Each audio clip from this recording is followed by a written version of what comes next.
बिस्मिल्लाहिर्रहमानिर्रहीम। अस्सलामु अलैकुम वरहमतुल्लाहि वबरकातुहू।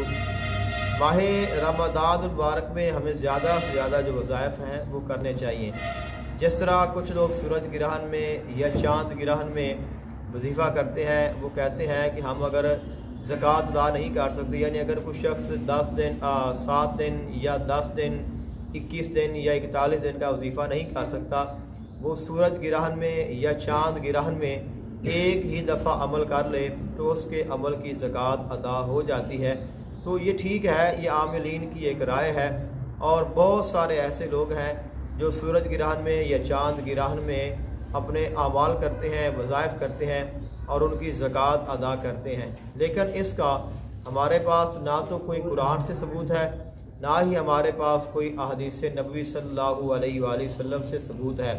आमिलीन की राय है और अमल हो जाते हैं, उनके असरात भी हो जाते हैं, ज़कात भी अदा हो जाती है, लेकिन ये ज़ाती आ रहा है।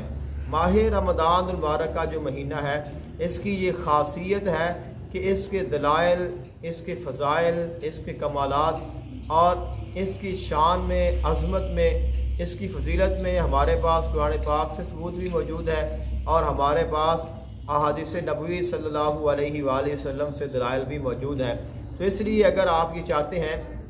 कि मैं कोई अमल करूं या आप कोई वजीफ़ा करना चाहते हैं, किसी आयत की, किसी सूरत की आप ज़कात अदा करना चाहते हैं,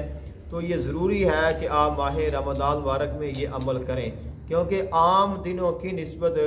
माह रमज़ान मुबारक में 100 गुना से भी ज़्यादा कामयाबी आपको मिल सकती है। क्योंकि अमूमन हम जब कोई भी अमल करते हैं तो हम रोज़ादार नहीं होते, और उसके लिए अमल करने के लिए ज़रूरी होता है कि हम रोज़ा रखें, जो हम रोज़ा नहीं रख सकते। इसके अलावा अगर कोई शख्स ये चाहे कि मैंने रोज़ा रखना है, रोज़ा रखने का इरादा भी करे, तो जागना मुश्किल होता है, सहरी मुश्किल होती है, इफ्तारी मुश्किल होती है, घरेलू मसाइल होते हैं, इसके अलावा कारोबारी मसाइल होते हैं, तो इंसान का जो टाइम और टेबल है वो दुरुस्त नहीं हो पाता, जिसकी वजह से हम बाकायदगी के साथ कोई भी जो अमल है उसको उसके पूरे तरीक़ाकार के मुताबिक नहीं कर सकते, तो रोज़ा नहीं रख सकते। इसके अलावा फिर चूँकि घर में वो माहौल नहीं होता, एक बंदे का रोज़ा हो, बाकी सब खा पी रहे हो, कारोबार चल रहा हो, लेन देन चल रहा हो, तो इसमें भी इंसान को मुश्किलात होती हैं। तो माह रमज़ान मुबारक में ये तमाम जो मुश्किलात हैं, ये तमाम जो मसाइल हैं वो ख़त्म हो जाते हैं। सहरी के वक़्त भी आपको बेदार किया जाता है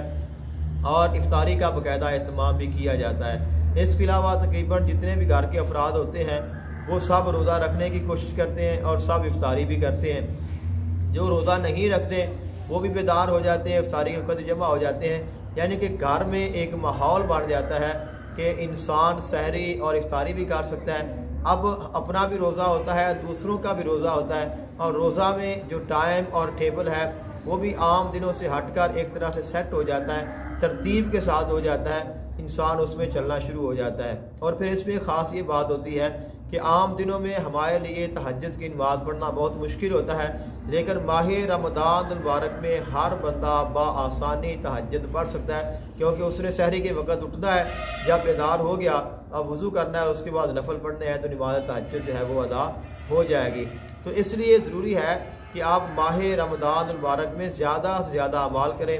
ज़्यादा से ज़्यादा आप वज़ाइफ करें, ज़्यादा से ज़्यादा आप कुरान पाक पढ़ें, जो भी आप पढ़ना चाहते हैं ज़्यादा करें। इसमें आपकी जो कामयाबी है वो आपको ज़्यादा मिलेगी, जल्दी मिलेगी। हाँ, ये जो लोग कहते हैं कि आप एक दिन में अमल कर लें तो आपकी जो कामयाबी वो आपको मिल जाएगी, आपकी ज़कात अदा हो जाएगी, तो माह रमज़ान मुबारक में ये ख़ासियत है कि आप इसमें कोई भी अमल या वजीफ़ा आप करना चाहते हैं तो आप इसको एक दिन भी कर लेंगे तो आपकी जो ज़कात है वो अदा हो जाएगी। और फिर आम दिनों के एतबार से इसमें जो पावर होगी, इसमें जो ताकत होगी और इसका जो असर होगा वो कई गुना ज़्यादा होगा। और फिर इसमें सबसे बड़ा एक फ़ायदा ये होता है कि माह रमज़ान मुबारक में अल्लाह ताला की रहमत के दरवाज़े खुले होते हैं, आसमानों के दरवाज़े खुले होते हैं, जन्नत के दरवाज़े खुले होते हैं, जहन्नम के दरवाज़े जो है वो बंद हो जाते हैं। और सबसे बड़ी बात यह है कि शैतान जो है उसको कैद कर लिया जाता है, शैतान को बांध दिया जाता है, जकड़ दिया जाता है। और इसके अलावा जो दीगर सरकश, शयातीन और जिन्नात होते हैं उनको भी कैद कर लिया जाता है। यानी कि आम दिनों में इंसान को जो शैतान बहकाता है, उसके आमाल में रुकावट डालता है, उसके अमल की जो ताकत है उसको ज़ाया करता है, उसको कम करता है, तो वो तमाम तर जो शैतानी चीज़ें हैं वो भी दूर हो जाती हैं और अल्लाह ताला की रहमत हासिल होती है, अल्लाह ताला का कुर्ब हासिल होता है। तो इसलिए माह रमज़ान मुबारक में हमारे जो आमाल हैं इनकी कामयाबी आम दिनों से कई गुना बढ़ जाती है। तो ये आप ज़रूर करें। कोई भी अमल आप करना चाहते हैं, कोई भी आपने वजीफ़ा किया है, किसी की आप ज़कात अदा करना चाहते हैं या आपने किसी की हुई है, तो आप ये आमाल माह रमज़ान मुबारक में दोबारा करें।